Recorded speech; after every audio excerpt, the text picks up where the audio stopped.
ปีคริสต์ศักราช26เดือนมาเลยมา13วันตามนี้จงหลงบงตรงวิ่งตั้งยันเสียสหลงเขาอนุนำนายและเฮ็ดเป็นจองเหมือสามสั้นชีวิตหยัดนำจองและสำเฮ็ดกึกปาไปคำสั่งคำสั่ง ไปสั่งลองไปสั่งลองเนี่ยแหละคำในไม้ปิ่นปังไปตลาคำมันขึ้นหนึ่งว่าจะในดัดิมาเมตตาตราบัน แล้วก็บอกไม่เอาเขาบนหนักคำในเนี่ยเขาจะใครลัดเนี่ยปืนนุ่งเหลืองเนี่ยเนาะปืน ปืนคำสั่งเนี่ยใครลัดในลองกันปืนคำสั่งในปอดตอนหนึ่ง อันเลยมาคำสั่งในเนี่ยก็ซื้อสุก็เขาอ่อนกันปองสวัสดิ์ธรรมะกายสะปองว่าฮับเอาคู่มอนศาสนาคำราเป็นเจ้าเนี่ยหมายหนึ่งเนี่ยเขาได้เลยคู่ว่าเยืองอันว่าเฮ็ดเป็นป้อยคำสั่งคำสั่งเนี่ยบอกเขาได้เฮ็ดป้อยเนี่ยก็เขาหลวหูเยืองเงาหงามันเนี่ยเป็นอันเลิศเนี่ยเอาว่าหมายหนึ่งเนี่ยได้ก็ซึ่งหนังว่าสัมสราวุตตทุกขาโตโมสนัทายาปปิสัญญาสามินะสสั่งเขาแต่ที่มาย้อนเป็นสสั่งนั่นเนี่ยมาย้อนที่สฉากเขาให้บอกออกม้วนป้นหลอดสัมสราวุตตทุกขาโตเนี่ยอะไรออกป้นวดทุกขาคันเสนอสัมสราเนี่ยนี่เป็นยังอันหมายหนึ่งยังอันหมายเลยก็ตาออกป้นสัมสราวดทุกขาเนี่ยนี่เป็นยังอันหมายหนึ่งว่ะเนาะหมายสองเนี่ยเสื่อนปองไม่เอาเขาไม่เฮ็ดเป็นคำสั่งคำสร้างเอาลูกล่างเจ้าเก่าลูกล่างเปิ้นขึ้นเป็นสั่งต่างเป็นหมู่ในเนี่ยยังอ่านหมายสองในเนี่ยบอกว่าให้เลยเป็นตะการเนื้อศาสนาเนี่ยว่าหมายสองเนี่ยเป็นตะการเนื้อเลยก็ให้เลยเป็นตะการศรัทธาดีเนื้อศาสนาคำปลาเป็นเจ้าหมายสามให้เลยเอาโคของสีเบิงหลูด้านให้เลยเป็นพวกกวนกั้มเกียมเทียมสวยสังขยานเขาให้เลยเอาโคของสีเบิงกั้มเทียมวะโคของหลายเบิงเหรอนี่ก็บอกว่าให้เลยเป็นเจ้าตาหน้าคำสั่งคำสร้างเนี่ยโคของสีเบิงอันว่านั่นเป็นอย่างไรลองซุ้งซ้อมนะสำลองนุ่งนองไว้เนี่ยก็สั่งพลังหลู่ซ้อมหลู่พลังสั่งการทำปิศิษาฐานะในหลู่ด้านยายศยาก็จะความอยู่ลีมาสำวิหารฐานะอุปเสียฐานะมังหลู่ด้านการจ้องของแสงในห้องว่าโคของสีเปิงลงมันเป็นอันไหนอ่ะแต่สังขยานเขานั้นเป็นบุญตากินเนาะตานุ่งสัมตาป้ายอยู่ลีสัมตาอยู่เศร้าในสี่อันไหนตานุ่งตากินนั่นในหลูเขาซ้อมพักซ้อมเนาะตานุ่งนั้นหลูพระเหลืองสังการตาดีอยู่นั้นหลูการหลูจ้องตาป้ายอยู่ลีนั้นหลูยายาในห้องโคของสีเปิงแต่อะไรเป็นก้นกำแก้มแถมตัวโคของสีเปิงในเป็นยังอันไหนไม้สีซ้ำยังอันให้ขึ้นเป็นสั่งขึ้นเป็นจ้างเนี่ยบอกว่าให้มีก็ปกป้องศาสนาเนี่ยเป็นยังอันหมายสีให้มีก็ปกป้องทางเนาะปกป้องศาสนาว่ะเจ้าสั่งเขาเจ้าจ้างเขาขึ้นเป็นสั่งเป็นจ้างมาในเนี่ยเมื่อนาถ้าไปมาเขาจะเนี่ยจ้างเป็นไรก็ปกป้องศาสนาก็ได้จ้างเอาศาสนาพระเป็นเจ้าเพเตินยืนหึงกว่าเขากว่าถึงเขาไก่มือนานั่นในสังขยานในเขาเฮ็ดเจ้าปองเป็นเฮ็ดไรแล้วแต่ว่าหมายสีในเยื่องอันให้เลยมีก็ปกป้องศาสนาเยื่องอันในสี่อันเนี่ยเนาะหลุดต้องหมายหนึ่งเนี่ยแต่ออกมวลปนหลอดหมายสองเนี่ยให้เลยเป็นตะการเนื้อศาสนาหมายสาม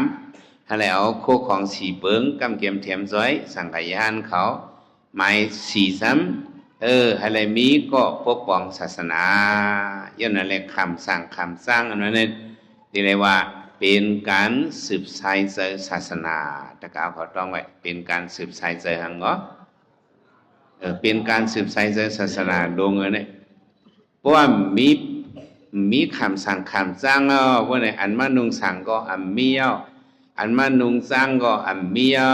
ว่าในซึ่งอันที่มาปุดเจ้าชาลงเขาในสองที่มีมาไหลป้อมมีมาไหลในก็อันที่หับหามนาการศาสนานั้นมีเลยอันนั้นบอกว่าศาสนาเขามันจังขัดข้อว่า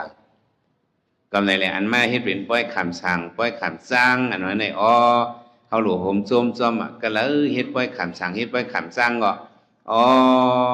เขาตะกาวันนั่นตะกาเกี้ยงนั่นเขาอันกันสืบสายศาสนาเขาได้เกิดออกมาเจ้าสั่งมือที่เกิดออกมาเจ้าสร้างมือลูกดีเจ้าสั่งมือเนี่ยเด็กก็อย่างมาที่เป็นเจ้าสร้างมาลูกดีเจ้าสร้างอ่อนเนี่ยที่เป็นเจ้าสร้างลงมาที่เป็นเสียเจ้าลงมาที่เป็นก็ปกป้องศาสนาเนี่ยเฮ็ดป้อยคำสั่งคำสร้างอันนั้นมันดีสืบปันสายศาสนานักสั่งเขาเจิญมาคำสั่งคำสร้างเนี่ยกูเจ้ากูป้าเนี่ยที่เป็นมูลเจ้าก็ตั้งหมดเนี่ยว่าอะไรต้องได้ว่าอะไรพวกอันทักก็มันจะมีก็ขำมาดังกันได้เนี่ยกึศเทป้าเนี่ยก็สมว่าอะไรก็จังว่าอะไรเพราะว่ากึศมาเนี่ยก็มันเดกัดของอ่องลิกว่าเหมือนซึ่งเขาจะเฮ็ดปล่อยปีก่อนคำเขาติดตั้งยันเขาเฮ็ดเนี่ยก็เขาขำสั่งแน่อ่านหัวปากมันขำสั่งตั้งเหตุตั้งน้ำเนี่ยทักว่าตั้งน้ำมันก็คือดู2 ปา 3 ปาเขาจะนั่นพวกอ่องลิกอ่องไล่มาติเหลียวเนี่ยเนี่ยมันเป็นน้ำตอนมันอาจจะมีปล่อยขำสั่งอันนั้นให้ไปกับว่าเฮ็ดไตในกลุ่มเฮ็ดป้อยคำสั่งก็ติดๆก็คำสั่งก็ติดๆก็อันนั้นมันเป็นการเพิ่มปันเอ็นแห่งศาสนาอันนึงป้อมมีป้อยคำสั่งคำสั่งก็ศาสนาในผู้กามีสายสืบมันเอาเนี่ยก็จังวัดไว้ต้องจังวัดแต่ว่าเขาเฮ็ดนาการหนึ่งอันนั้นเนี่ยเขาโดดด้วยนาด้วยหลังให้ไปกับด้วยอันยุบย่อมมันเขาลงกับด้วยอันที่มีพรหลีมันพวกนั้นก็เขาเฮ็ดในเป็นเสกุศลต้องเป็นน้ำเจ้าสั่งวันเขามานุงหลายวันก็ยอกเขาจะอยู่ในสังการในเขาเป็นเสกุศลต้องเป็นน้ำเขาจะจับสังการอ่อนเขาก็นุงไม้เขาเป็นเจ้าสั่งอ่อนเนี่ยเขาเลยซื้อพันศาสนากว่าอันนี้มันเป็นพรดีอันนับไรคำว่านุ่ง7 วันก็เอา3 วันก็เอา5 วันก็เอาเขาเป็นเจ้าสางเนี่ยเขาใส่อันเนี่ยมันจะมีซื้อพันมาเนี่ยมันจังมีนำตอนพรหลีสันสราวุฒตุกาโตโมสนาถายานเป็นเขาย้อนซื้อไว้นั่นมันจะเป็นซื้อพันตาเดอ่อนออกมุ่นป้นหลอดกว่าเล่นป้อยคำสั่งอันนั้นเขาติเลยป่องเสว่ามันเป็นการอันสืบสายศาสนาเป็นการสืบสายหังเนาะสายศาสนาป้องไม่เอาเขาเป็นคนสืบปันสายศาสนายาวดีว่าในสังขายะนั้นเป็นมาติเป็นมาเมื่อไรเนี่ยติเป็นมาเมื่อพ้องพระเป็นเจ้ามาแสกฤทธิ์ปักไป3 เมื่อป่นมา2 อีก 6 ปักหรือนั่นเนี่ยพระเป็นเจ้ามาฮอตราธรรมสัจจะปัญสาวกิหาเจ้าในก็เขาเจ้านั่นฮิตเป็นตะปีพระเฮแหละวันเลือน8 มวนมาแสกฤทธิ์ปักไป3นั่นเลือน8 มวนนั่นเนาะวันนั้นเนี่ยเป็นวันอันสังขายะออกมาอันเฮาอ่อนกันมาเป็นวันธรรมสัจจะวันนั้นนั่นเป็นวันธรรมสัจจะวันตะลาเป็นเจ้าตะลาโตเจ้าเป็นมาก็เป็นวันนั้นเนาะวันสังขารเจ้าเกิดออกมาเนี่ยก็เป็นวันนั้นเนาะสก็ดิ่งญาเขาเป็นมาอริยสังขารเนี่ยก็เป็นวันนั้นเนาะผีเขาช้างเขาเลยตะลาก็ตั้งน้ำนั้นเขาเจ้าเนี่ยเป็นอริยสังขารว่าอันเป็นก้นเป็นอริยสังขารเนี่ยวันเลือน8 มวนนั่นน่ะก็เป็นก้อเหลียวเว้ยเป็นเจ้าก้อนดิ่งญาป้าเหลียวเป็นสังขารสมุติสังขารก็เป็นอริยสังขารก็เป็นเจ้าก้อนดิ่งญาเขาเจ้าหาเจ้านั้นเนี่ยเป็นวันสังขารเกิดมาสังขารอย่างนี้ก็พระบิณฑห้องตลาปณิกว่ามาเข้าในศาสนาพระบิณฑห้องภิกขุเขามีบุญมีกรรมอะไรทบญาพระบิณฑเป็นยาหันภิกขุมามีมายาหัน60ปัญสาวกิหาเจ้าลูกใจสัทเทมึงปรณสีไสยชานั่นก็เลยสั่งไว้ใกล้ก็ไปออกเฮิรนมาก็ตั้งมันมาเฮ็ดยาหันไตกองก็50ไป5 เกาะตั้งเขาตั้งสิ่ง55 ก็ไม่ยาหันนี่ตั้งปัญสาวกิหาเจ้าเนี่ยเป็นยาหัน60หลาย10ก็ ข้อจะ60ในพระเป็นเจ้าเจ้าเขาว่าสารธาไปกุยสาริกันดีๆถ้าธรรมันเจ้ายานเขากว่าปืนเพศศาสนาเลยตั้ง1 เซนอย่าไปกว่า2 ป้าจอมกันวัน1 วันอย่าไปกว่า2 ป้าจอมกันวัน1 วันให้กว่า1 ป้าตั้ง1 เซนให้กว่าป้าเหลียวกับปกป้องศาสนาให้มันกว้างๆขวางๆว่าจะไหนแหละปกกว่า2 ป้าจอมกันปกป้า1 โหตราป้างนั่งอยู่หลายในข้าวยามเสียงว่ะหรือห้วยเอาศาสนาเอาในพระเป็นจะปล่อยยาหัน60กะฮอตะไลเจือนใครขำสังคำใครเป็นยาหันมือปันเหมือนนั่นเลยตึกเป็นยาหันcáiเจ้าสางเนี่ยไปมี2 ป้ามีเป็นยาหันหมดเพราะว่าเขาในศาสนาเป็นยาหันไหนมาถ้าเป็นก้นใหญ่ก้นลงก็เข้ามาในศาสนาก้นอันเป็นอายุเป็นเหมาสังเข้ามาอันเป็นลูกอ่อนนี่ไปเข้าเห็นนะนี่ก็หรือวายมาแต่ในขามจ้างในไรห้องมาไก่หนาในยับหนาเนาะไปเข้าร่างไก่เขาจะ60 ห้องมาสั่งไก่ย่านทุกข้านะแต่ในไม่เป็นยาหันพระเป็นเจ้าอีรู้เห็นเลยพระเป็นเจ้าต่างปอกมาอย่าไปห้องมาย่อแต่ได้เป็นยาหันนั่นไหนให้ไรฮับสนานกง3 ป้าวะฮะบังก็อันว่าพุทธัมสรณังกัสสามิธัมมัมสรณังกัสสามิสังฆัมสรณังกัสสามิบ่ฮับเอาในก็เป็นยาหันเนาะบุกบอกแน่วายมาก็สั่งได้มีอันเข้า10จะได้มาแต่ไปเจ้าสารีบุตรากล้องปุ่งหน้าเท่าเนาะอันนั้นอายุอย่างน่ะเปิ้นใครเอามันเฮ็ดจังมันมาย้อนเฮ็ดเผอกมกำเทียบันมันพระเป็นเจ้าเจ้าปุ่งหน้าเท่าก็ในใครเฮ็ดยาหันเนี่ยมีเผอจวยแถมมันหน้ามันยำมีเจซูเหนือเผอมาห้าเนี่ยสารีบุตราเนี่ยปุ่งหน้าเท่าในขาดต้องมันยำหลูเข้าซ้อมขาเฮาจ้อหนึ่งว่าเฮนำมาจ้องนะมันมีเจซูขาเป็นเจ้าเขาเจ้าเจซูหลูเข้าซ้อมขาวขาคาเดเฮ็ดเอามันเป็นยาหันคาในฮับห้องเอาเฮ็ดเป็นยาหันในจังนี้มีมัญญติสนุทากรรมวาในเป็นยาหันมาทำไมเจ้าสางอันนั้นสมีมาเมื่อไรเนี่ยก็ศาสนาพระเป็นเจ้าตึกเลยหนึ่งหวานนั้นพระเป็นเจ้ามือกว่าเมืองกบิลวดมือกับทีละมือกับกบิลวดเนี่ยเพียวกับข้าวเหลืองสีม่วนเนี่ยเพียวกับข้าวแหละเพียวกับเหลืองสีม่วนในเหลืองสีรองเนี่ยเจ้าหน้าเขายังยินปืนมาในนอนนั่งยโสธราในเจ้าเจ้าอย่าหูลากว่าย้อนโคหม่อนกว่าย้อนอมวยดีพระเป็นเจ้าในจองจำจ้ะอย่าหูลาก็ตึกเลย6 ขวบ7 ขวบนั่นเนาะพระเป็นเจ้ากับเจียงกำตะลาเลย6 ปีน่ะเมื่อพ้องอย่าหูลาเกิดนั้นมันจะไปเข้าถึงน่ะเจียงกำหนอร้องเจ้ากับเจียงกำตะลา6 ปีซ้ำเป็นพระมาก็อะไรมาใน7 ปีอย่าหูลาก็พ้องนั้นเลย7 ขวบเอาวันไหนเลยหลายขบ7 ขบกับย้อนปันมาอมคำเลยกับย้อนว่ะหรือว่า7 ขบมันจะสั่งร้องเขาเนี่ย7 ขบกับย้อนเขาก็ว่าก็เรียวอมวยอมคำในปันเดลีฮืออมวยล้อกี่ในลีฮืออมวยล้อกุตลาลีฮือเนี่ยก็พระเป็นจะว่าเอาอมวยล้อกุตลาปันในเป็นลุนปุ่นด่านลูกไส้ก็ออกม้วนป้นนอเดินในพระเป็นจะเอาห้องมือเผียวดิกยองอย่าหูหลักก็จันสั่งการพระเป็นเจ้าจอมพระเป็นเจ้าเผียวมือดิกยองเผียวมือดิกยองเองก็พระเป็นเจ้าวาดีเจ้าสารีบุตราลูกใจฮะเนี่ยอย่าหูหลักในเอาคำสั่งบันเลยวะเอาเฮียงมันก็เจ้าสั่งไปบามีหิปะ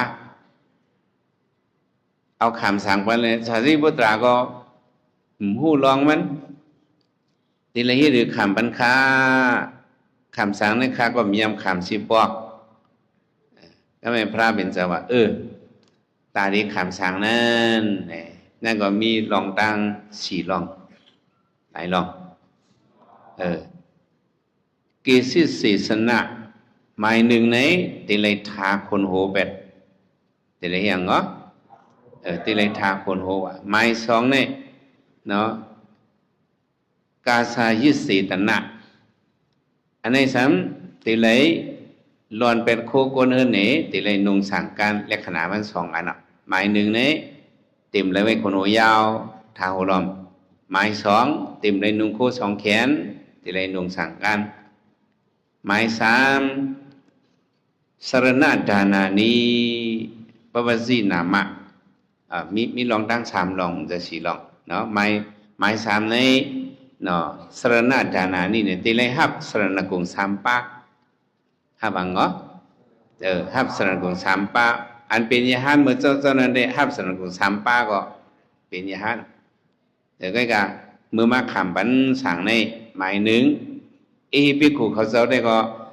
ว่าพระเป็นช่องภิกขุในคนวัวเขาจะได้มวยหนุนมวยก้างเขาในเลื่อมกว่าหังกุ้ยพระเหลืองสังการในก็เวียนไหมจับตัวมาหังกุ้ยซื้อคู่เขานั่นก็อดต่อให้ก็เย็นเป็นสังการกว่านั่นเป็นภิกขุยาหันเนี่ยเป็นเส้นนั้นพอมีนำก็การขำเขาเนี่ยแต่ทีไรทาหัวตั้งทีไรรอนเวทโคกเฮินทีไรนุ่งสังการยาก็ทีไรฮับสนักกุงในเป็นตาในคำสั่งเนี่ยนะเพราะนั้นแต่ในเฮ็ดเจ้าสั่งในก็ทีไรเฮ็ดสามอันในวายเลือนม้าละหับศีลสิบหับังเนาะพระเป็นเจ้าไว้บรรศีลเจ้าสั่งในศีลสิบลิงสิบเปิงตามสิบเปิงเสกียาสิบไปห้าขันธ์ก้าว14ในศีลเจ้าสั่งในมีปากไปตะกาวเขามีกะเหรอศีลเขาเจ้าในทำฮับอะไรเมื่อไรในเมื่อเขาเจ้าว่าพุทธัมสรณังกัสสามิธัมมัมสรณังกัสสามิสังฆัมสรณังกัสสามิเนี่ยตติยามปิพุทธัมสรณังกัสสามิธัมมัมสรณังกัสสามิสังฆัมสรณังกัสสามิเนี่ยเมื่อเขาว่าเจ้านั้นน่ะศีลเขาเจ้าในมันเต็มกว่าหมดจังว่าพ่อแม่เนี่ยก็เลยขึ้นไว้เจ้าสางในไว้ห่างหน้าเนี่ยศีลเขาเนี่ยนำให้ก้นเฮินกว่าไปเลยจังนำมาศีลก้นเฮินก็เติบตีก็มีอยู่5 เซนหรือ8 เซนหรือกันไหนก็แหละเนาะแล้วก็ในไว้สั่งเจ้าสั่งอันนั้นไว้ปองหางก็เบอเขาเจ้านุ่งไม้สังการเขาเจ้ามีศีลเขาเจ้านุ่งโคกวนเฮินเขาเจ้าปัดคนโหบทาโหแบอันนี้อิงกาสามันนี่ก็ว่าเป็นอิงกาศาสนายาววันนั้นก็เจ้าสั่งในเตมากันเลยวันไหนจึงเตมาตีเจ้าอย่าหูหลาในต้องไว้เตมากันเลยสั่งลองเขาก็ต้องไว้ป้าเจ้าสั่งในเตมาตีแล้วก็เจ้าเลยเจ้าอยากหูลาเป็นลูกพระเป็นเจ้าเนาะนั่นอายุเลย7 ขวบหลายขวบเพราะฉะนั้นอยากหูลาในเป็นเจ้าสางเอาในก็เนื้อศาสนาในก็อันเป็นเจ้าสางก็มีมากกันไหมพระเป็นเจ้าว่าติเลยอายุขนาดติเลยเป็นเจ้าสางในพระเป็นเจ้าว่าเพราะอยากหูลาก็ลูกชายพระเป็นเจ้าก็เป็นเจ้าสางเลยในอันลูกอ่อนในมากเขาในศาสนาในมีมากแต่ก็จำเป็นหลายซื้อหลายลองอะไรเข้ามาที่เมืองอยากใส่โจสองก็ปอลุกเปิ้นเป็นยกตั้งใครตั้งเป็นนี่ก็สองก็ปอลุกนั่นก็เข้ามาในศาสนาก็มานุงเฮ็ดยาหันลูกชายก็สมเฮ็ดเจ้าสั่งพระเป็นเจ้าไว้มาปิ้งเงียบแต่ได้เฮ็ดยาหันนั่นเพราะอายุเต็มเศร้าปันเฮ็ดนี่แหละอันเศร้าลงแต่นั่นเป็นเจ้าสั่งก็เรียกแต่คือเลยจังเดเลยมาเฮ็ดยาหันเป็นเจ้าจังเลยมาเฮ็ดเจ้าสั่งในพระเป็นเจ้าสัมวัดเศร้าลงแต่ในเฮ็ดเป็นเลยเจ้าสั่งยาหุลาใน7 ขวบหลายขวบ7 ขวบก็ไหมอันเรียกเฮ็ด7 ขวบก็สามารถนุงสั่งก็มีเหมือนพัตตาวกีเขาจะได้เนาะเขาอายุเรียกหนามานุงเจ้าสั่งเนี่ยห้องให้กลางค่ำกลางคืนเนี่ยไหนยาหันเขาทุกข์สองก็ปรอยู่เมื่ออย่างสิ่งนั้นข้าก็มานุงเจ้าสั่งลุงก็เอาเงานุงเจ้าสั่งให้ตวงทำมิตรยาหันเนี่ยกระตุ้งซ้อมก็ให้ยังกระตุ้งซ้อมอุ้งกว่าอันตั้งลูกสางทำซ้อมภายหลังกระตุ้งใน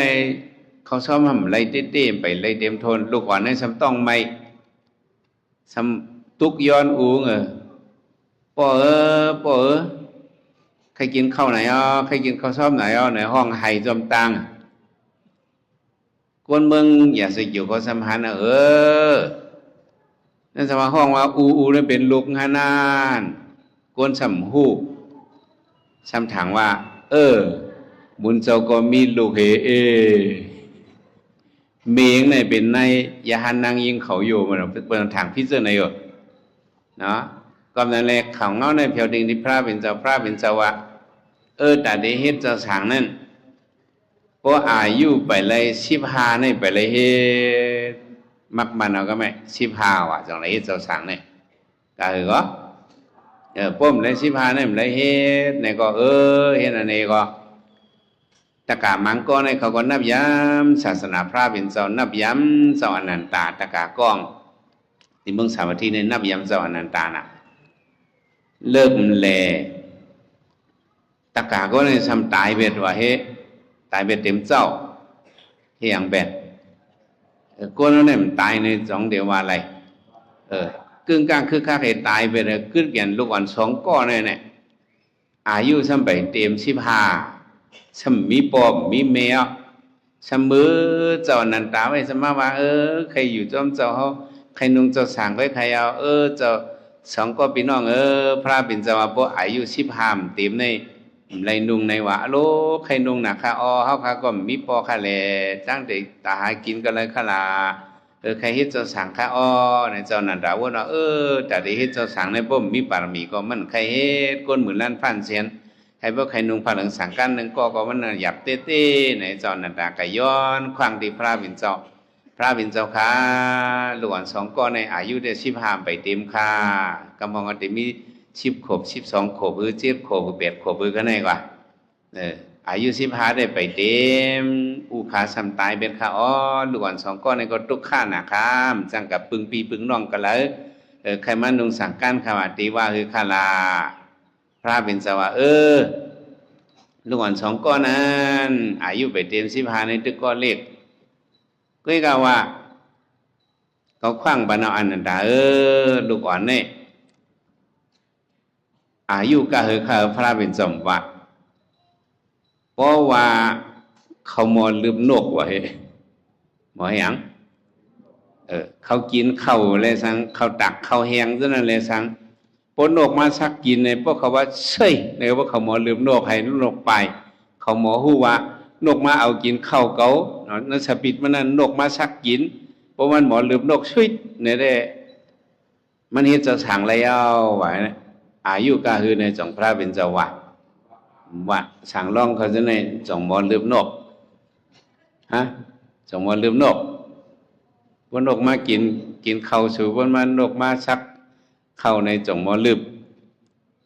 มอนอเดี๋ยวลืมไปช่วยในจงมอลืมพวกมอลืมก็เฮ็ดสั่งร้องเฮ็ดเจ้าสั่งอะไรพวกมอลืมได้ไรวะนะเนี่ยอาสากาคือในพระเป็นเจ้าว่าเพราะว่าหมามากินข้าวเนื้อหวานมันหืมนั่นก็นกว่ากาว่าไก่ว่ามาซักกินข้าวเนื้อหวานมันเพราะว่าหมอฮิกในลือเป็ดในก็อันนั้นเฮ็ดจะสั่งแล้วว่าอายุกาคือในจังว่า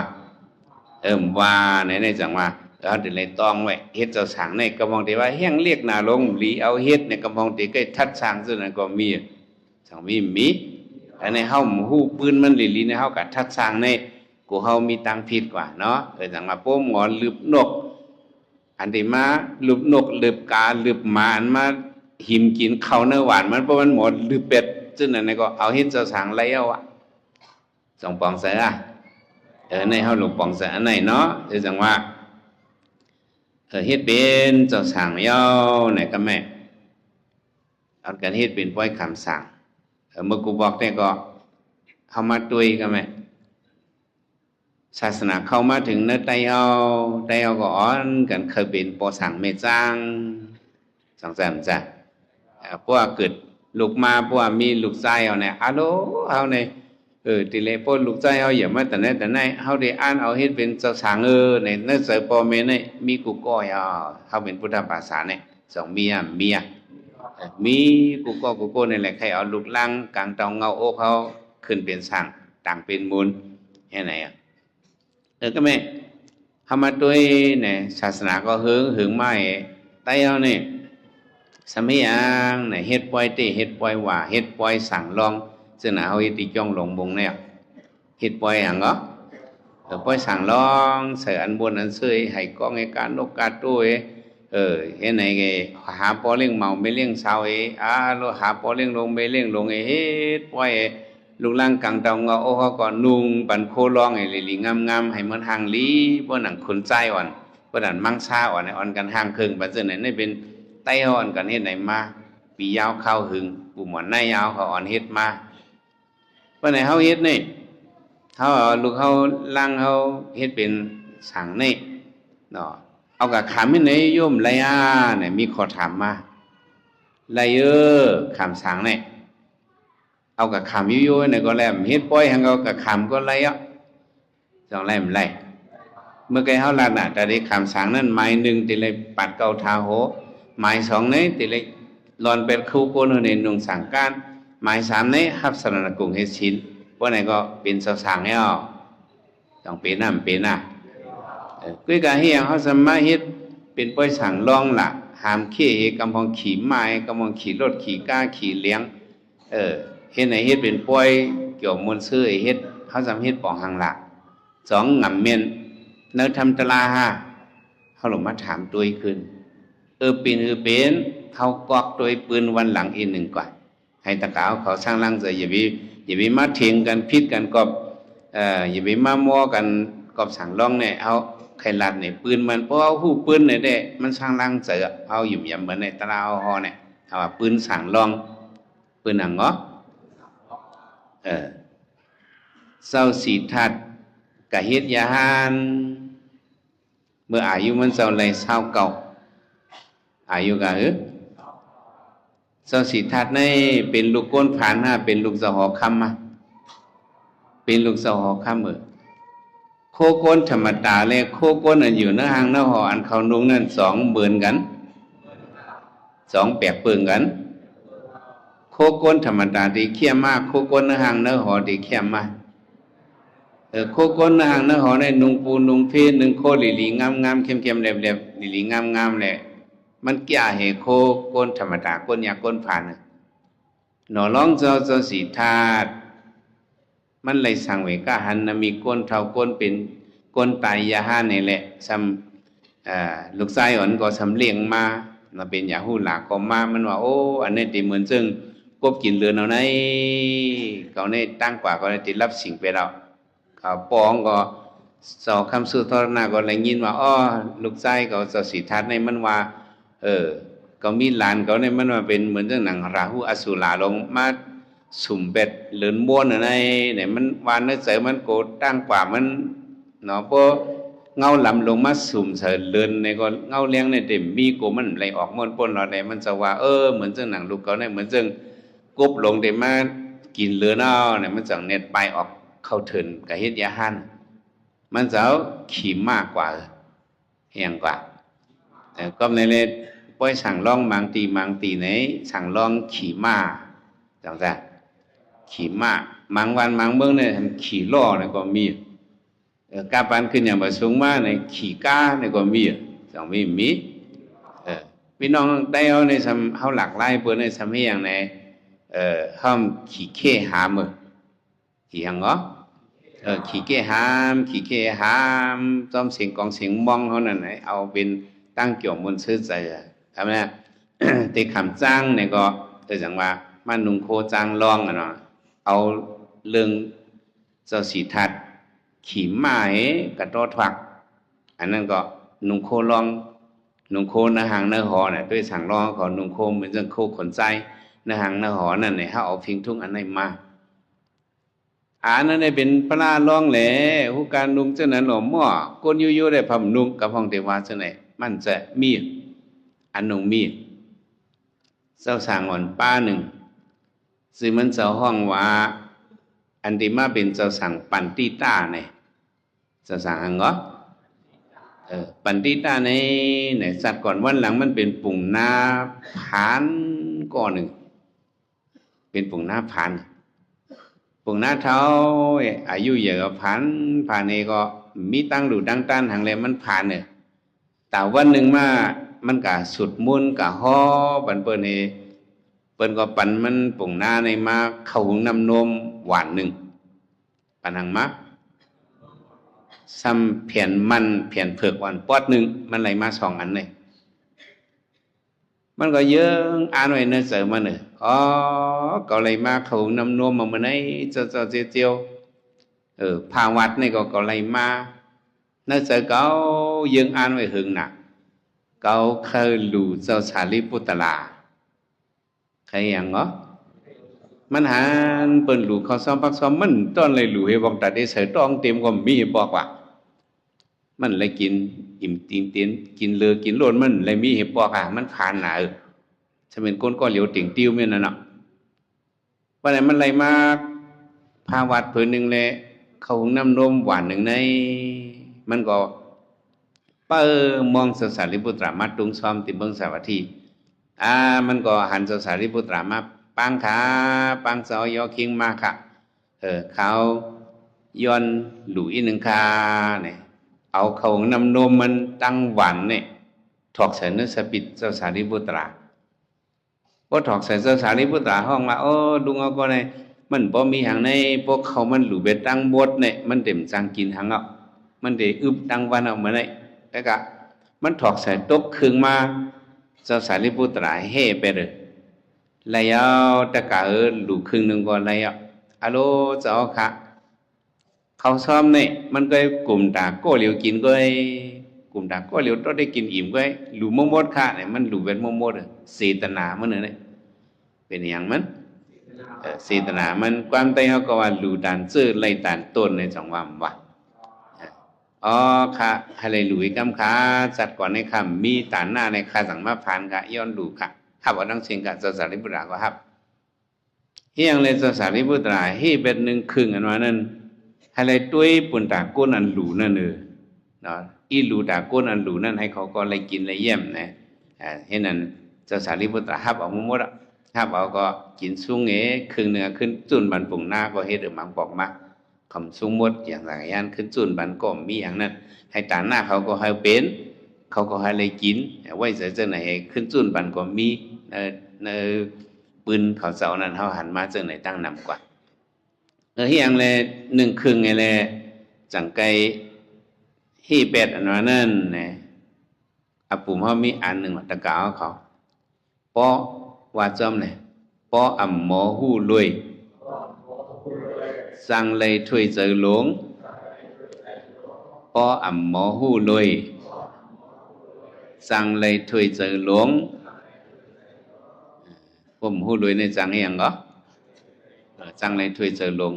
มีเหมือนเจ้าป้างมันหู้ลุยนั่นน่ะเฮียงอะไรมันหู้ลุยเนี่ยมันเพียวออกตั้งไงก็กูบอกในไปเอาน่ะเนาะไปออกตั้งไงกับเพียวดีวันอันนึงเฮินเมียก็ในเฮายามฮู้จักกันนั่นเนี่ยเข้าลงเบอร์เข้ากลางวันบ่เคยขึ้นสูงหนาวน่ะดีกว่าตั้งนาก็จังเอาเราได้กินซ้อมไปก่อนเนี่ยซ้อมวันเข้ามื้อนึงไม่ออกมีหยังก็เขาจะดึกออกดาวตั้งอันนี้ดึกกว่าตั้งนาแทงเข้าตั้งดึกไกลอยู่เนี่ยว่ะแบบว่าโยคิงมาเนินค่ะจะมีข้าวซ้อมพักซ้อมหมาขาวเด็ดด้วยหลูข้าวเนี่ยมีอยู่เขาอินพักก่อนอินก็ไม่ออกนั่นก็เอามาดูพักแต่ก็มีหังมีปลาโตงไว้มีอย่างเหรอมีปลาโตงมันก็ไว้ตาลูกใจอ่อนอันเดียวเป็นจะสั่งอ่อนตาจะสั่งอ่อนเขาได้มีปลาโตงเอาหลูบันมุนเจ้าตั้งหลูบันเข้าซ้อมมุนเจ้าก็กินเนี่ยมิดกินปลานั้นก็มีลูกใจอ่อนเรียนลงเกียงมาลูกอ่อนก็นะใครขึ้นเกียงว่ะเมงมากว่าเลยใจผู้ใจปอกมากลางวันในเมเดโคปลาไว้บรรใจตัวหนึ่งเนี่ยว่ะหลายตัวมันกว่าเกียงอะไรพอเกียงลงมันเรียนลงเฮือนว่าแม่เนี่ยเรียนลงมาเข้าลงมาเนื้อสองไพ่มาถามหาสังมาถามหาป่ามันกำเหลียวมันจะมักป่าน่ะไว้บางเพราะมันมาติมาห้องเมงหัวน่ะเมงหัวทำโกหมุนเจ้ายินหมุนเจ้าตึกซึ่งชอบเหมือนเฮิร์นเมงเขามีเนื้อสองไพ่พอลูกใจเรียนลงเข้ามาก็แม่เนี่ยเมงหัวลูกใจติทำหาป่าติทำหาสังบอกว่าแม่เนี่ยเมงในเรียนกับอึดชบอึดชบมันว่าหือมันว่าปอยังเลยมันว่าป่าใจมีเลยเนี่ยก็มุนเจ้าอึดเมงอึดชบไปแล้วก็มุนเจ้ายินน่ะเมงอึดมุนเจ้ามันตันยินเมงว่าเฮ้ยบ่ป่าใจแมวหลูบันใจ จ้าเช้าเจ้าเช้าออกตังมารู้มันเจ้าเช้าป้อนใจดีเลยกินน้องละอีลาเอ็มใจดีเลยกินน้องละแม่มาใจมุนเจ้าเต็มกินหมดมุนเจ้ามันกินหมดใจมันได้ไว้บรรดาใจครึ่งกว่าเนี่ยวะเมฆเขาก็ลาลีบาก็เองก็ใจบิดให้ก้นลีนาลูกนาเปิดกันแน่กันปุ๊บมุนเจ้ากินยาวติดแค่มาบรรใจน่ะอ๋อมันก็เปิดไว้ในสองไพ่ลูกก่อนเนี่ยเฮียงก็ง่อยด้วยกับช่องด้วยหูผากูว่าเฮิรนภาษาไล่กันดือละช่องด้วยหูผามุนเจ้ากินปางมดกว่าผักเนาะอยากกินมดกว่ากะเหรอตั้งเติงเนี่ยไปย่าให้อิดปลาตั้งตูน่ะเนาะปลาโคตั้งตูนั่นมุนเจ้ายิบตั้งก็โหงวะเนี่ยยิบตั้งไหนยิบก็โหงอีพื้นเอาก็ไม่พวกพื้นเอาตีอ่านกินเอารู้จังจ้ะพวกเหมือนเจ้ายิบก็โหปลาให้พื้นเอาในลูกอ่อนนั่นคล้องด้วยหาหน้าห้องแม่ป่าใจพื้นขี้เงา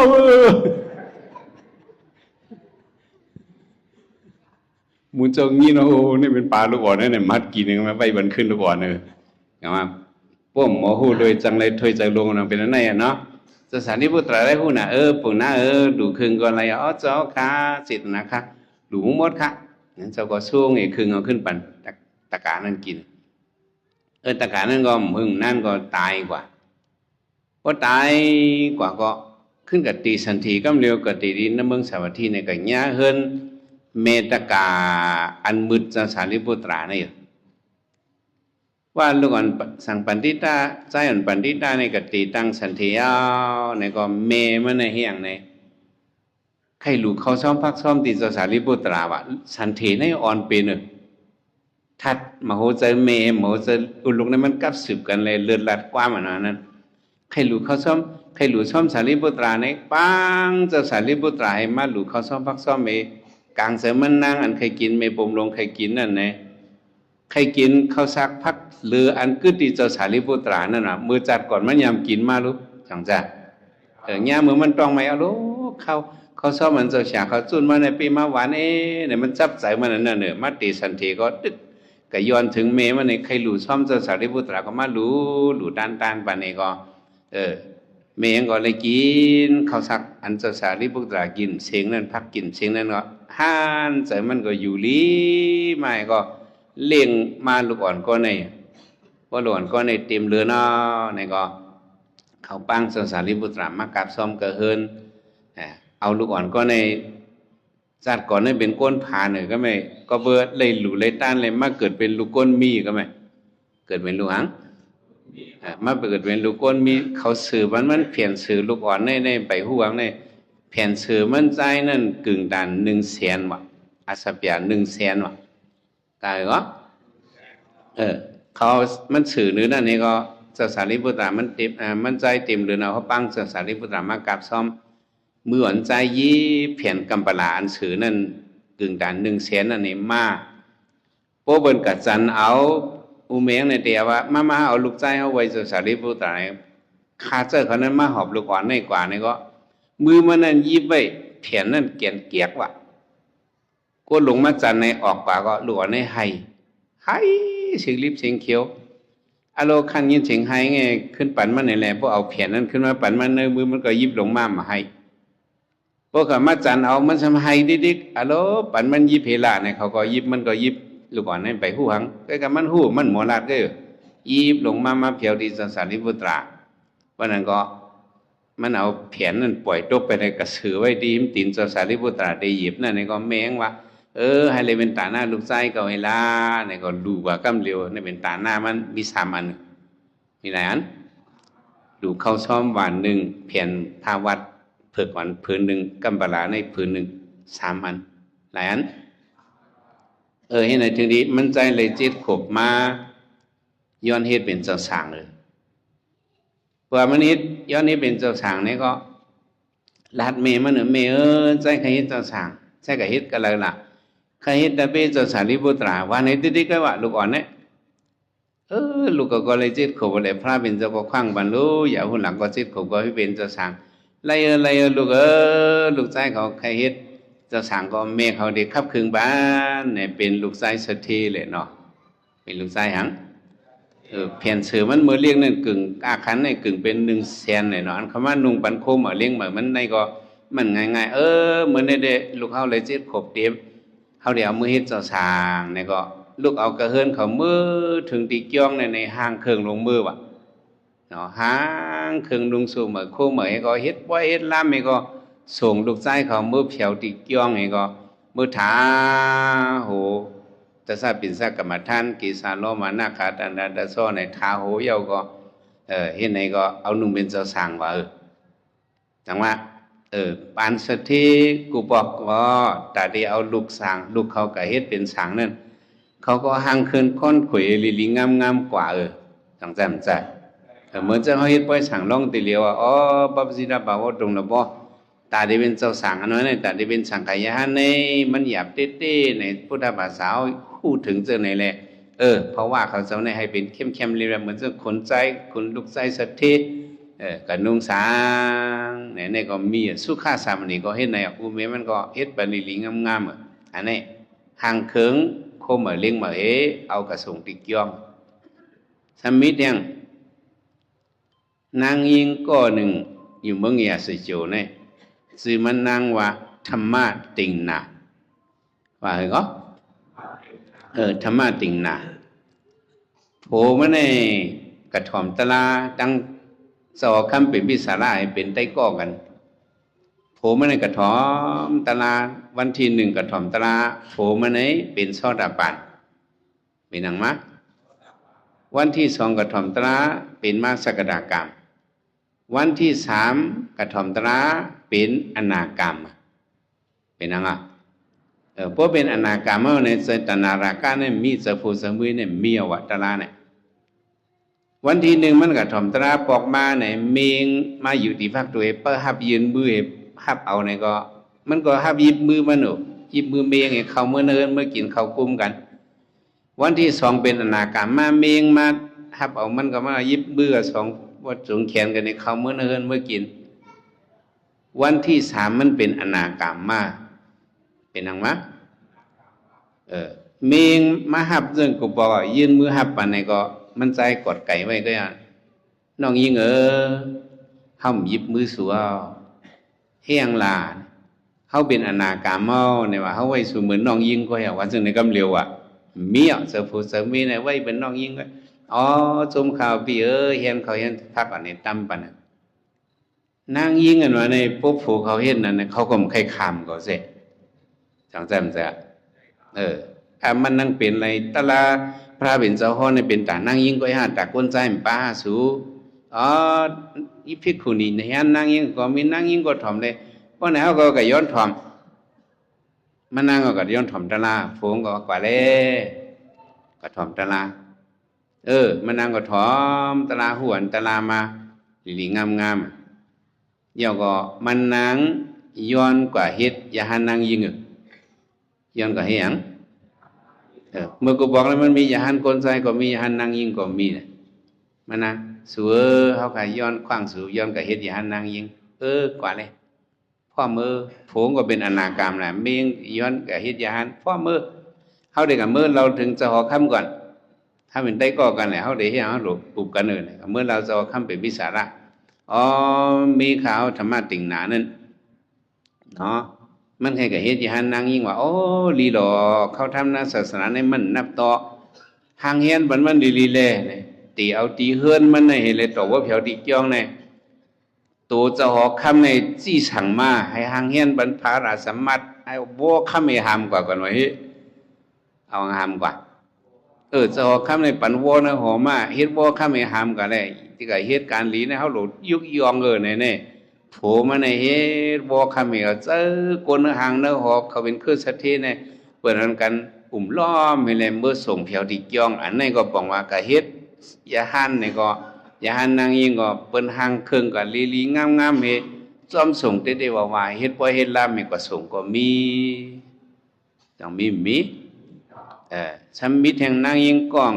เนี่ยเป็นเมเผอเนี่ยเป็นเมจอคำเป็นพิสาระเป็นนางหอคำเขมานางหังเธรรมะติงนาเมื่อกี้นั่นน่ะเป็นเม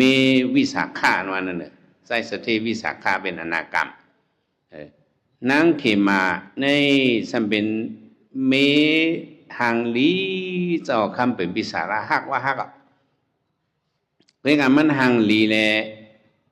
พระเป็นเจ้าสัมหอและขนาสีป้าหลายบักอนิจจทุกขอนัตตาอาสุภาในพระเป็นเจ้าหอเฉยๆในเป็นตราเสษาเป็นตราอนิจจมันกึมทุกขเป็นรองขันเจออนัตตาดอนแกนมีแคนซีมไหลอาสุภาเป็นตัววิตัวหังตัวดูตัวเนาอิมินาปุดิกายนาดิกเถนะเนี่ยเป็นตัวดูตัวเนาตัวขันเท้าเนี่ยเป็นตัวดูตัวเนาตะกาวเขาจังสันจ้ะอันว่าตัวดูตัวเนานี่นางหอคำเขมานี่เคยยินในอิดวะของมันห่างลีแหละอาบน้ำเสียๆรูปมุงตาพองเสียๆตาน้ำหอมน้ำศาสนาคาเสียๆแล้วมานั่งในหอมหมดเสียๆรู้พระบินจะสมาตูดูโตเนาในเมียนตับมันในอิดวะเฮจังเมียนสอคำมานั่งกระถ่อมตราพระบินจะซ้อมมันเอามือกวาดพระเจ้าในหมอชีเบิ้นหมอชีตั้งหังดีนั่งยิงกวาดจังกวาดสอคำก็อาถรรมะให้กว่าก็เคยเฮ็ดตีถือหวยมันนางในเนี่ยสอคำกว่าตีจ้องวิลูเนี่ยกะหางเคืองจ้องกะเฮ็ดชนหมอกแต่ยังแล้วก็เฮ็ดชนหมอกผูกหมอกหางลีก็เฮ็ดความก็ไม่จะหมอกความก็มาจับความเปิ้นเฮ็ดความสนุยลู่ในกัดจนเย็นจะซึ่งไหนมีหมอกมีผ้าอ่อนซึ่งไหนลีเล่มลีต้วยกัดเย็นนกอ่อนนูอ่อนในอ่อนไก่อ่อนจ้อนอ่อนมาห้องซึ่งไหนโอ้ลีทอมน่ะเนี่ยมันน่าเข้าใจใครกับต้วยโซนใครกับต้วยหยังพวกเขากับต้วยโซนก็มันนั่งเลือกกว่าเข้าเลยเจอปนก้นจอบเขานี่กับจอบก้นจอบเขามันกระจอบด้วยวันอันพระราเป็นเจ้ามีตีเกียงนั่นมาลาดเก่าเลยในวะมันขยันพลาวะเฮ้มันขยันปะมันขยันพลาวันนั้นพระเป็นเจ้ามีนั่นเนี่ยก็สอบว่าเนี่ยก็ขาดสอบมาแล้ววันในพระเป็นเจ้ายังจ้องคาเนี่ยมันก็เลือกกว่าวันนั้นวะเฮ้เผื่อมันเลือกกว่าเนี่ยก็เข้าด้วยติงเอาพระเป็นเจ้ามีเข้าด้วยนั่นในก่อนนะสมัยหันตัวพระเป็นเจ้าก็เหลียววะเฮ้การเพว่าหันตัวพระเป็นเจ้าหู้นั่งเขมาติมาเหมือนเป็นวันมานั่งแต่ไรตราพระเป็นเจ้าผ่านเหตุทางนางยิงทางลีเหลี่ยยิบวีอ่อนวีบันมันนั่งวีบันพระเป็นเจ้าโอ้พระเป็นเจ้าก็เกี่ยกันหางลิงก็ลงห้อยมัน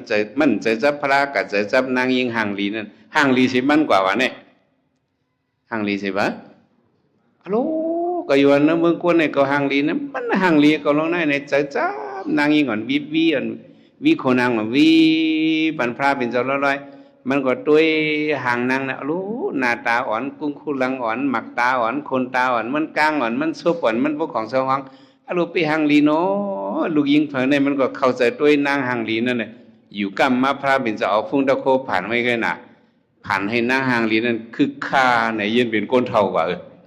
ยืนเป็นหางกว่าโอ้โหเท่ากับเรียวละมาสามารถยืนเป็นก้นเจ็บก้นเป็นกายยิบวีก่มเปียววิ่งเหยียดตกกระลากไหนมันนางก็เร็วก็หันโอ้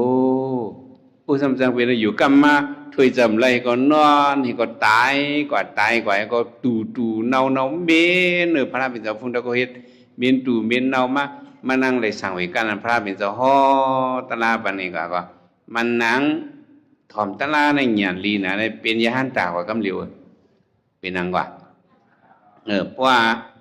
มันนั่งขึ้นแถวเมื่อตีหอก็มันว่าเฮาย้อนเมื่อเฮ็ดภิกขุณีในจอคำมาถามพระเป็นเจ้ามันนั่งในหลุเฮ็ดภิกขุณียาวมันตลามันสุดอยู่น้ำฟ้าก็เริ่มนำได้หรือในอยู่เป็นเพราะว่ายาหันก็เยอะหรือในนุ่งพลังสังการในจอคำก็เอาวัวคำเมก็หางเคืองโกนจอมหลังคาจ้างโกนสวยเนื้อหางเนื้อหอในจอมแคบคางในเมื่อส่งถึงติเกียงเนี่ยอันนี้ก็เป็นเฮ็ดไว้เฮ็ดลามเมก็มือส่งจังแต่มันจ้า ในอันมาเฮ็ดปล่อยสั่งลองก็มันก็มาลายในเฮาวนตัวยอก็ไม่เฮายำยินสอคำอาโศกาในสองยำยินสอคำอาโศกาไว้ศาสนาพระเป็นเจ้าเฮาอะไรมา2 ปากปีลือนั่นเนี่ยสอคำอาโศกาเนี่ยมันอุบเมืองโมริยาเนี่ยอุบเบิงงำจึงเบิงเหน้องใจมันจะมีเจ้าหนึ่งห้องว่าไซติดซาเนี่ยไซหังก็ไซติดซาเนี่ยมันไหลสร้างวิกาก็ปล่อยตึกให้แหละมันเคยเข้าปังตึกแหละมันย้อนเฮ็ดยาหันย้อนเฮ็ดสังสอคำอาโศกาในก็น้องใจก็เป็นคนซึกก็ใจเยอะมันแค่เฮ็ดยาหันห้ามน้องใครหาการดีก็ปีติจอมจอยเทมปารมีน้องเฮากว่าในก็เจอน้องมันอาบน้ำหอมน้ำสาลีงามนุ่งปันโคหางโคหอยว่าเฮเฮียงเหรอให้มันเฮจอคำอี7 วันจำป่วยนุ่งโคหางโคหอยก็ลูกเอาดีหางหอเขาในมือดีจ้องอาโศกายรามาเนี่ยจอม2 ผักข้างตั้งในหางเฮนโกนหวานโกนเบิ่งในวันกันเปิดตุยน้องใจจ่อคำเอาเด็กก็เฮ็ดอย่าหันไว้เปิ้นก่อนกันมานับยำเปิดตุยกำเลือนสุดนั่นน่ะจ่อคำก็เอาตังตับสร้างตับมาตับลิ้นตับหอกตับกองตับหยอกจ้อมส่งก้นซึกเขานี่ก็จ้อมส่งต่อเพียวเกี้ยงนั่นแหละแต่ว่านุ่งโคลองกว่านุ่งอังกว่าในปืนมันมีจังไหนก็แต่ว่ามาเฮ็ดเป็นจะสั่งล่องอันว่าได้เขาก็เอากุ้งเอาหมูนเฮ็ดเป็นปล่อยสั่งล่องเฮ็ดแหละให้เอาลูกเขาทำนะศาสนานี่ก็เป็นยื่งอ่านลีอยู่จังซั่นจ้ะก็กะเฮ็ดปล่อยสั่งล่องอันว่านั้นเมียวมกึ่งลีเสียงน้ำในเด้บ่ลีปันเสียงจังจ้ะพอเฮ็ดโฮมกันจังได๋ได้เขียนอีกหนึ่งพอเฮ็ดก่อเหลียวอู้เหลียวเนี่ยมันได้เสียงน้ำแต่ว่าเฮาเฮ็ดปล่อยสั่งล่อมโฮมป้องอันว่านั้น1 เฮิรน1 อีด1 อีดนี่ก็มีดงาตาผู้บ่หอมกันนี่ก็มันก็เย่าซ้อมกันกว่าเนี่ยเฮาเฮ็ดปล่อยสั่งล่องในเปิงลงมันอย่าไปเคกัน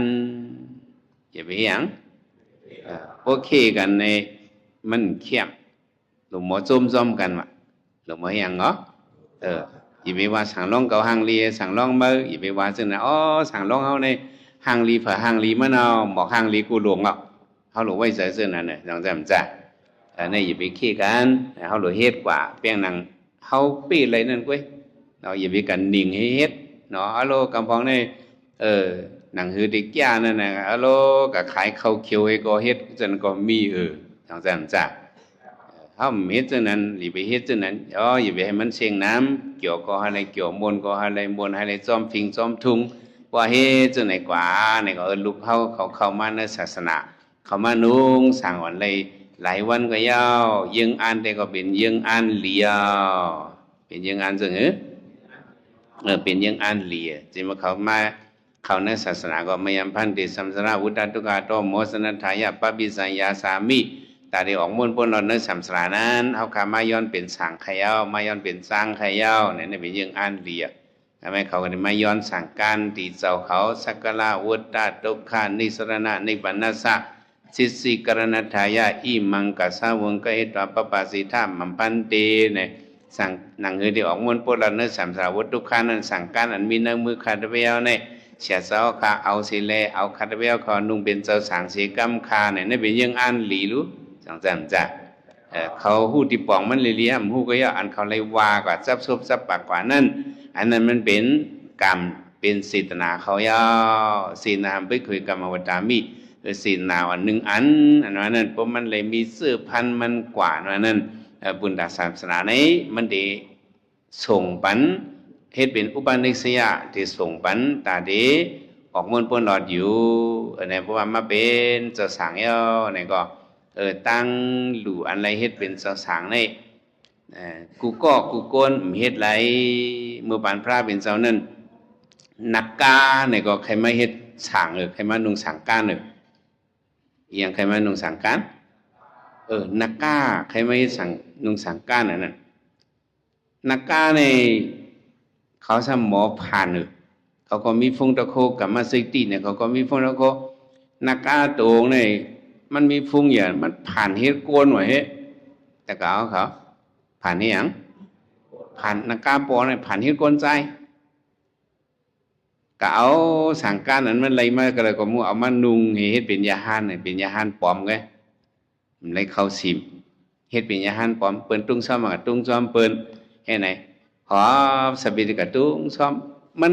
ใครนุงสังการใครมันข่อยหนาไว้หันเจ้าเขานุงสังการเนี่ย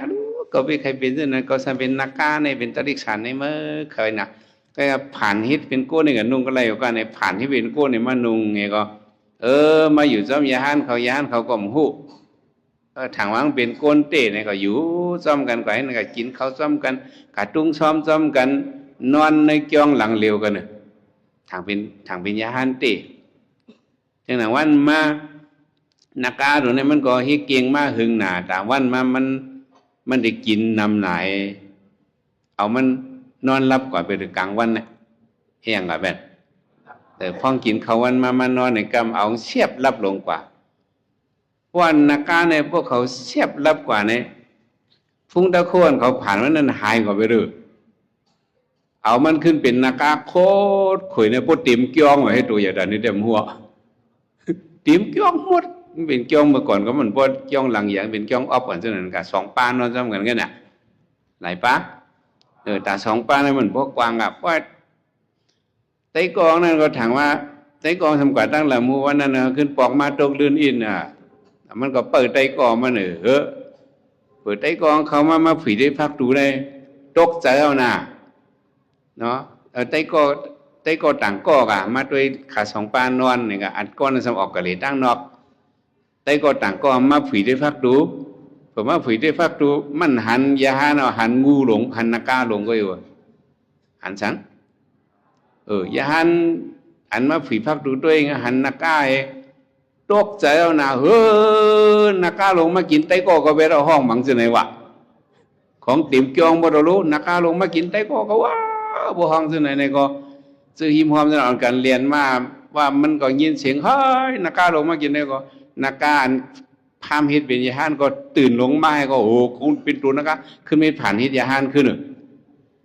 เป็นก็หัวเจ้าในเมื่อไก่บินตะกามสิเนื้อในเนี่ยมีค่าเนี่ยจะเป็นยาหานเขาต่างเจอมาด้วยอันไรที่ปัสเสกุอันไรตาติบนั่นเป็นยาหานตาเขาเจนั่นเขาตาเขาด้วยเจ้าในจื้อโกนลงในเป็นนักกาไปเลยเนี่ยว่าเขาว่าจูพระเป็นเจ้าห้องกับจูติพระเป็นเจ้าขาในมาพามีเป็นยาหานค่ะโอ้ข้าหักหนาค่ะกระเฮ็ดยาหานหนาค่ะปันคาไรเฮ็ดกรรมค่ะพระเป็นเจ้าปารีมั่มขึ้นนักกามันเป็นตรีสารไรเฮ็ดหน้าเมื่อขึ้นเลยนักกาในโพไห้ขึ้นมือลงกันเนื้อนำเมื่อขึ้นมาในนักกาในมาเฮ็ดชัตริกสารในมาเฮ็ดยาหานเฮ็ดเจ้าสางไรเป็นกวนก็จังเฮ็ดไรต้องปองใส่ผีเขาสร้างเขาก็เฮ็ดยาหานเจ้าสางเนี่ยคนพี่ลงศีลนาเมืองตะตะดาวิหลุนักกาวิหลุแปะข้ากู้เวลาเขาก็มาที่พระเป็นเจ้าเฮ็ดปั้นหมอกลงให้มาย้อนพระเป็นเจ้าขาเฮาขาก็เคยเป็นปอสังเมจังให้เอาอะไรเอาลูกเขามาเฮ็ดเป็นสั่งเฮ็ดเป็นจ้างให้กำคาเนี่ยมาย้อนพระเป็นเจ้าว่ามันสิเมียวมันขว้างไหลพระเป็นเจ้าขว้างปันขว้างปันเพราะว่ามีสังขาผีในสังขาโกนเนี่ยติอึบเข้ากันว่ะ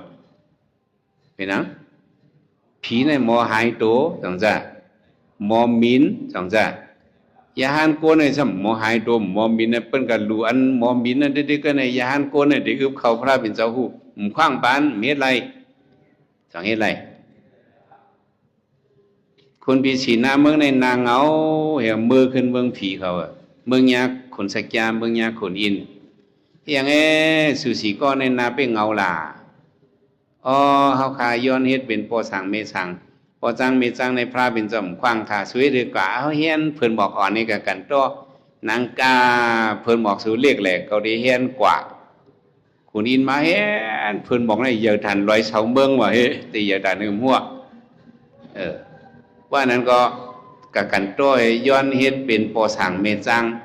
ในก็พระเป็นจอมขวางสองขว้างจังว่า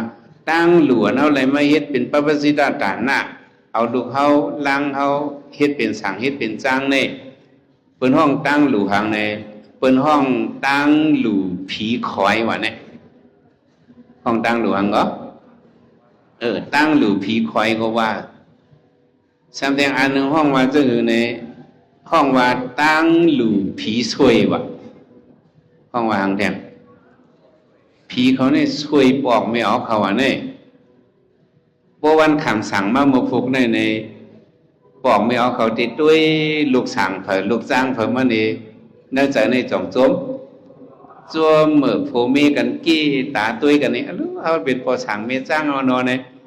ล้อมยุ่มต่อกันนั่นเนี่ยผีเขาในพวกคอยว่านั่นตั้งดูนั่นคำเลยยุ่มจนหันดูจังเขาเลยยุ่ม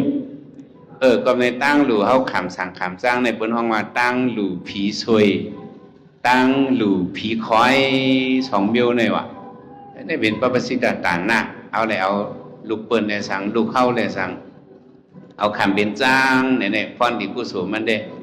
จึงนะเขาว่ามันเป็นฟ้อนหลีอันกุมปันศาสนาเนี่ยกุมปันนังก็เขาเป็นฟ้อนเหรียญกุมปันศาสนาพระเป็นเจ้าให้เฮืองป้มมีเจ้าสั่งอ่อนในก็เต็มมีมาเจ้าจ้างอ่อนป้มมีมาเจ้าจ้างอ่อนก็เขาเต็มมีมาเสียเสาลงเขาอันเดียปกป้องศาสนาก็มียังอันเฮ็ดสั่งไม้สีนั่นตาเดลัยมีก็ปกป้องศาสนาในเขาเกิดออกปันก็ปกป้องศาสนาเอาลูล่างกลางเตาว่าเขาในศาสนาคำพระเป็นเจ้านั่นตั้งหลูในเป็นตั้งหลูผีซวยผีคอยยาวก็เป็นตั้งหลูอันสืบสายใจศาสนาเป็นตั้งหลูอังก็สืบสายใจศาสนาในเป็นกู้โศสืบศาสนานั้นเป็นกู้โศอย่างหลวงเจ้าคำหลวงอาโศกาก็มันก็เคยเป็นตั้งหลูสืบสายใจศาสนาในสมมติเอาลูกใจมันขนใจมาหิงตาเนี่ยลูกยิงมันนางสังฆมิตตานั่นเฮ็ดเป็นอย่าหันกลใจอย่าหันนางยิงให้เลยครับเอาโคมหมอนอมวยศาสนากว่านั่นในเฮาว่าชรกะมื้อนั้นวันไหนในก็เฮาก็เลยมาเฮ็ดเป็นเจ้าตาหน้าตะกาหลงอันอ่อนลูกเข้าเนื้อศาสนาแหละเฮาเลยมาเป็นกุศลในกุศลในก็เฮาเลยหมอย้อนสู้ให้เลยเข้าเป็นนิพพานสัพพิสิโหตุในอันกันว่าจอมกันเนาะอิตาเมปองยัมอาสวะกยังวหังโหตุอิตาเมปองยัมตั้งหลีเฮาขาในอาสวะกยังตัมตีอาสวะตลามวยหมดยุดกิ่งนั่นอาวหังโหตุอะไรอ่อนป้นอ่อนหลอดอ่อนหดอ่อนถึงมั่งยันโฟยันนิปันติกัดเย็นสีกรรมติขาอ้อยอิสิตัมปฏิตันเตยังคิปะมิวาสมิสันดุสัพพิปุรันดุสังกปะสันโดปนายโสยตาอิสิตานังกังไสขลุขะเลนันเลสังปฏิตันนังอันกังสมุมองสุดองปะนาวนั่นเลยสังตรงชำตำนิตกะคิงนายิงใจขอดังมุดังสิงคิปะมีว่ากันพระบาสมิสันตุให้เต็มตนจักกุบดันมันสิกรรมลุยตาสัพเพสังกปะนังกะดังมุมองเคยจะรีปสุสีจะเจตกะมุมองสุยนเอาดังมุดังสิงสุนัยสันโดปนายโสยถาเพียงหนังเอกสัจจะกังเสตัมมังสำนับเปิงแล้วก็ให้เต็มตนเต็มห้นเหมือนหนังลูกเลือนเมื่อเต็มตนนั้นปฏิปุรันดูให้เหมือนหนังลูกเลือนเมื่อเต็มตนเต็มห้นนั้นกูก็กูโกนสกรรมลุยตาเนาะ